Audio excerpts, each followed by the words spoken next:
Hi, my name's Dr. Jim Fogarty. I want to talk to you tonight about layers upon layers. What are layers? We are filled with layers, pieces of us that come out at different times. For example, right now, you're getting the Catholic Dr. Jim, right? And so you're seeing this wonderful person who's more than happy to show you his Catholic side. But we all got them other sides, and a lot of times we hide them. How do we know that they're bad? Because we hide them. That's why we know that they're bad. And so we got just all kinds of layers, good layers and bad layers, but it gets complicated. It's more complicated than that.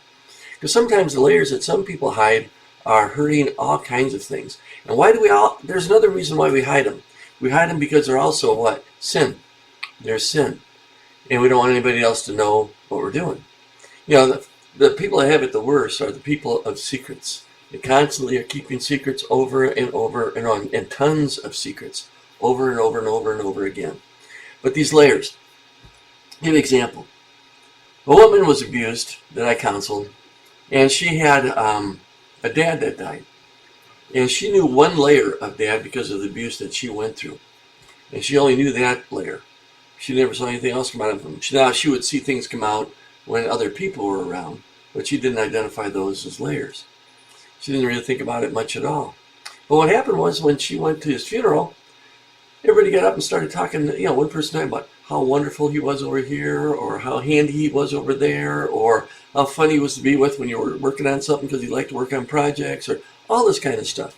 And she started thinking, well, what's wrong with me? Why do I have such bad feelings? Well, it's because she only got one layer, just one layer as well. Now, those layers are secrets. Those layers are sin. And what are we going to do with them? We're going to minimize those things. We need to actually minimize those negative things about ourselves. They're always going to be there. We always have our weaknesses, whatever it might be, okay? I got them, you got them, we all got weaknesses that turn us into that direction of sin. And so that's just part of it. So what we want to do is reduce that as much as we can. And there's different ways to reduce it. You go to confession, and that's good, that's powerful, and that's very important. I felt feelings change in me right at confession. Boom, felt apathetic a little bit about doing work for God, went to confession, boom, there it went. It was back. And so we want to maximize these good layers and minimize these other layers. And that's why the church has all these great things that people are doing, and you can volunteer and do all kinds of things like that as well.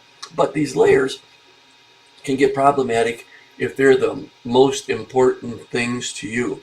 People say, who's your God? Well, your God is whoever or whatever you spend time with the most, and you want and you pursue. And so if you're pursuing Jesus Christ, that's your God. If somebody else is pursuing other horrible things, that's their God. Somebody else is over here doing complacency, sitting in front of a television set, that's your God. It's not Jesus, that's your God. And that's one of those layers. That's a layer of, I'm going to be lazy, sit here and just look at TV, and I deserve it because I've worked really hard this week, and we all do that, but it gets excessive. That's the problem. It gets excessive. So you want to reduce these things. So a great way to reduce these things is to have that listening ear for God. Some of these things you can confess and just leave it there. Some of these things you might have to say, I need to correct. I need to go back and do things and make things better. And sometimes maybe you hurt somebody in the past and that person's gone now, may have died. Well, then you go help other people that might be in that same situation, But you want to do a variety of things. One is to invest in people. Invest in people. If you got a layer that pulls you away from what you're supposed to be doing, some of these other layers, if you take these things that you're supposed to be doing and you invest in people, you'll do these things more often, especially if you really dedicate yourself to those things too. And of course, we always say you got to pray a lot and pray hard, very, very hard about these things.